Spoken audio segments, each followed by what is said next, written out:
Moin Angelika. Hi. Wir sind heute in den schönen Wunschruhm, der Lüneburgische Landschaftsverband und ich, der Plattdeutsch-Koordinatorische von Landkreis Vorburg. Wir haben das Projekt Kreativwerkstatt ob Platt und heute wird wie nein. Erzähl doch nochmal kurz, wer bist du? Wo bist du? Ja, ich bin Angelika aus dem Wunschraum und ja, ich gebe Nähkurse für Kinder und Erwachsene. Wir machen auch kreative Workshops und so, aber Nähen ist schon so das Hauptding bei uns. Mhm. Ja, dann freut mich auf einen schönen Nachmittag mit dir und kicken wie mal, was wie morgen. Was hast du da so überlegt? Genau, heute habe ich mir überlegt, dass wir zwei Projekte machen. Eine Federtasche, relativ simpel aus Kunstleder und ein Umschlag fürs Hausaufgabenheft oder für einfach so ein Schulheft in A5. Ja. Also Umschlag für Hausaufgabenheft, eure beziehungsweise und der Federtasche. Ja, klasse. Auf geht's. Genau, wir starten mit der Federtasche aus Kunstleder. Ich habe eine Schablone vorbereitet. Letztendlich ist es nur ein Quadrat 23 mal 16 cm. Das brauchst du zweimal. So, jetzt haben wir diese zwei Teile. Dann brauchen wir noch 3 kleine Schnittteile. 2 mal 2,5 mal 2,5 cm, 2 Quadrate. Genau, das kann man frei Hand, aber Ja. man kann es sich auch vorbereiten, so aus der Ja, ich das finde andere so Schnittteil. Ne? kleine Schablonen immer so ein bisschen. 2,5 hast du gesagt? Das letzte Schnittteil nochmal 4 mal 4 cm. 4 mal 4. Also das ist schon gut, wenn man so ein Lineal hat. Egal ob mit Holz oder ob mit Plastik, so wie wir.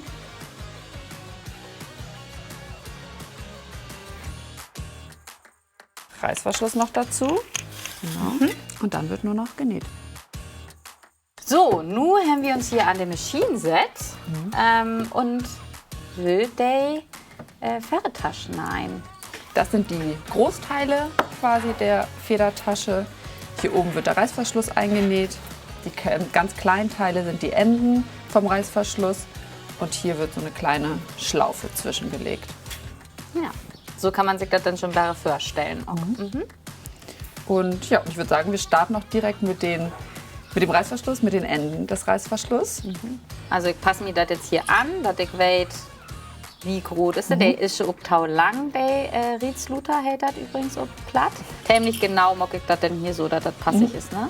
Dann würde ich dann Orden machen. Den schiebst du in die Mitte, Genau, so. ganz wichtig. Naja, jetzt mag ich das fast.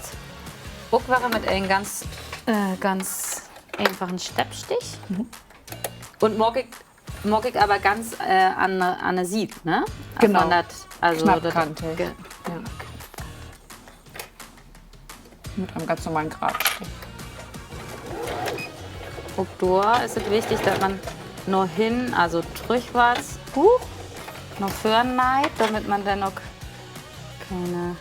damit er dann noch holt. Und kann ich dann Rest nur abschneiden, oder wie geht das wäre? Also Einfach die Länge vom Reißverschluss kürzen.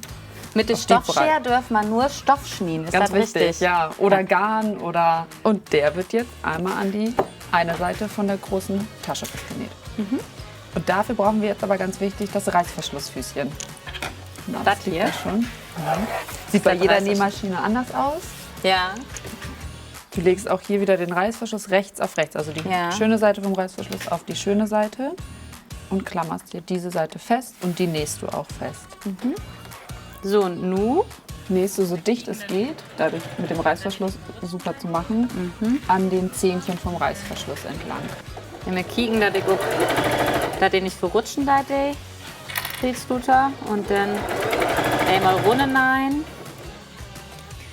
Dann kann ich das dann Faut hochmachen und dann Genau, wie Zipper du es immer machst, wichtig, dass die Nadel durch. halt stecken bleibt. dabei. Genau, weil es mir sonst verrutscht. Also der Nadel schül immer in den Stoff, welche auch immer. Das ist wie alle Gleeks. Und dann die andere Seite. Ja, der andere sieht.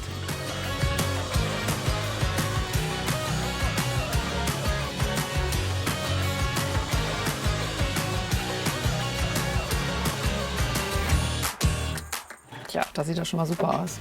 Ja. Und jetzt steppen wir aber die Nahtzugabe. Ne, man sieht, das klappt so nach innen, Das ist der Nahttaugav. nach außen. Das heißt, du klappst sie dir Eine Buche. Richtung großes Teil und steppst dann hier einmal entlang. Geht auch super mit dem Reißverschlussfüßchen noch. Ja. So kann ich dann auch einfach mit das an den Nahtlängen, ne, das den Faut. Und dann, das muss man nicht machen, ich finde es immer ein Vorteil, dass man auf der Rückseite die Zähnchen wegschneidet. Wichtig, dass der Reißverschluss jetzt aufbleibt, weil wir müssen es ja dann wieder umkrempeln. Ja. Und unsere Schlaufe dürfen wir nicht vergessen reinzulegen. Der Schlauch kann Angel hinlegen, wo er das liegen macht. Das jetzt mal hier, ne, dann ist das Ja. Watsche hier neid. Mag doch mal jetzt so eine Klammer ran, dass mir der nicht wegrutschen kann. Tau und dann sehe ich Tau, dass ich hier, ob das genau umeinander bin, dass ich den Rietzluter auch umeinander habe, so wie der gehört. Und mag mir das wäre fast. Klemm mir das fast mit den Klemmen. Das sieht man das genau, sogar von Borben, da das umeinander liegt. Sonst ist nämlich neuer der Rietzluter Shave. Und jetzt würde ich wieder das normale Füßchen nehmen. Ah ja, jetzt tue ich das dann Faut wäre. Ach, hier ist der Schlauch, damit man dann nochmal einmal aufpassen, dass er das nicht verrutschen darf. Aber da einfach drüber nehmen. Einfach einmal rüber, ne? Dann ist der fast.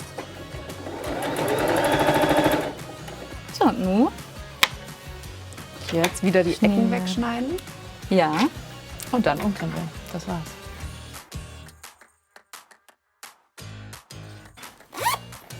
Fahrig ist der. Ja, super. Fahrradtasch. So, nun sind wir hier an den Tisch ankommen und will das nächste Projekt umsetzen. Genau, jetzt geht's an den Umschlag fürs Hausaufgabenheft oder einfach ein kleines Schulheft. Und da habe ich schon 2 Stoffe ausgesucht. Es reicht auch ein Stoff, aber ich finde es ganz schön, wenn man den Umschlag halt zweifarbig einfach macht. Dann fangen wir nun an mit der Lütte oder mit der Rode. Fang mit dem großen Teil an. Einmal brauchen wir das jetzt. Pass auf, dann kann ich das ja vielleicht schon mal ausschneiden. Und dann schneidest du die nächsten Teile zu. Und bei dem Muster, da musst du halt gucken, dass das Muster... Dass ich das einfach liegt wie alle Ja. Schnittteile, das wenn denn alle links verkehrt rum sind. Und die würde Nun ich habt jetzt ihr das. noch mal bügeln. Ja, einmal an eine Bügelmaschine, wollte ich gerade sagen, am Bügelisen. Ja, wie fangt nur an Tornein, dann im Schlag, so wie die Ferretasche eben auch. So, das erste Teil, nimmst du dir das große Teil, das du später außen am Umschlag hast. Und legst es dir auch so hin, dass du auf die rechte Seite guckst. Ne? Die Rückte Rückseite. immer rechts und links und Genau. das war dann Buten, das sieht man dann, genau, das ist dann der schöne sieht. Dann kommt noch einmal das kleine Teil, das knickst du in der Mitte und legst es dir mit der offenen Seite auch an die Kante. Und auch da ist es der rechte Sied, das heißt, der schönen Sieden liegen nun alle aufeinander. Genau. Und das Muster muss das jeweils Muster, in die genau. richtige Richtung. Man kann sie auch was Einfaches nehmen. Ne? Man kann sie auch, ich kann fast sagen, im Bett locken, kannst du sie auch die was machen, weil Ja. du roter Hus hast. Genau. Ne? Es ist immer schön, wenn man das dann auch noch mal verarbeiten kann. Und die Seite kannst du dir einmal festklammern, weil du jetzt 3 Lagen Stoff hast. 3 Lagen. Und da kann man auch Nadeln nehmen. Das, was man eben auch gerade Tauhand hat, die Klammen sind, finde ich ganz schön, weil man die nicht, da neigt man nicht Röhre und dann bricht die Nadel ab von der Maschine oder so. Genau, ich habe hier jetzt einen ganz normalen Steppstich und neige das jetzt einfach so breit, wie die Faut ist, ne, von der Maschine. Füßchen breit. Ja. Genau. Nein, nochmal Trichwarz, damit es dann so, damit ich dann auch, damit das nicht wäre offen geht, ne? So, dann kommt die, das kannst du ja mal machen, die zweite Seite auf die Mag ich quasi genauso. genauso. Und da kannst du dann auch wieder Füßchen breit einmal lang nähen.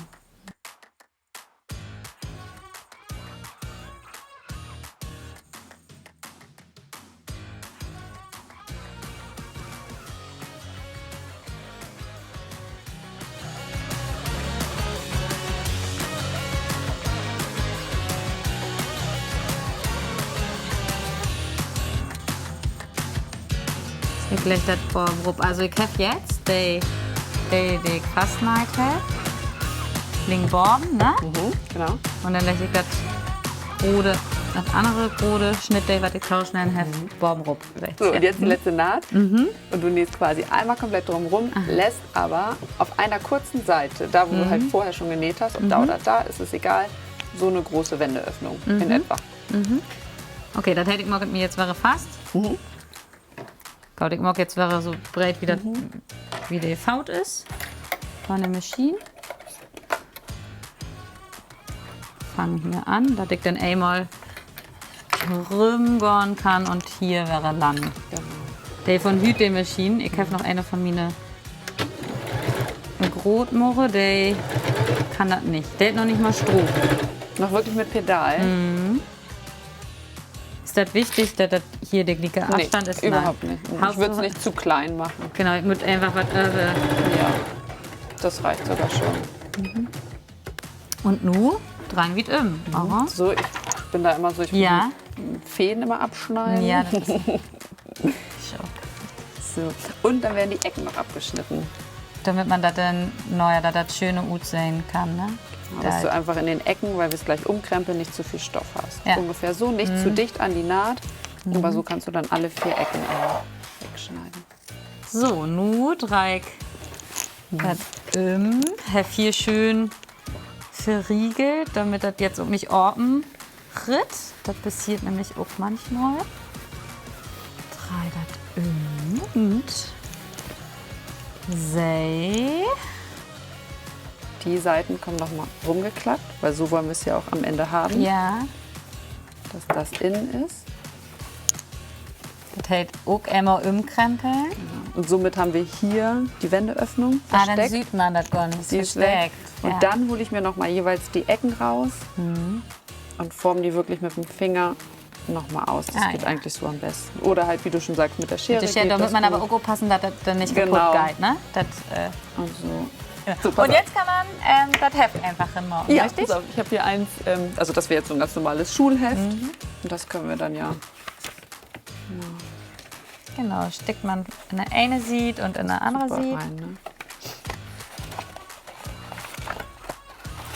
Oh, da will man doch nochmal Scheile sehen, oder? So, und schon haben wir ein schönen Umschlag. Hast du so schräg? So, nun habt ihr zwei schöne Projekte sehen, die man ganz einfach per Hus an eine Maschine hinein kann. Und ich würde sagen, ran an der Maschine und los geht's. Ja, auf geht's.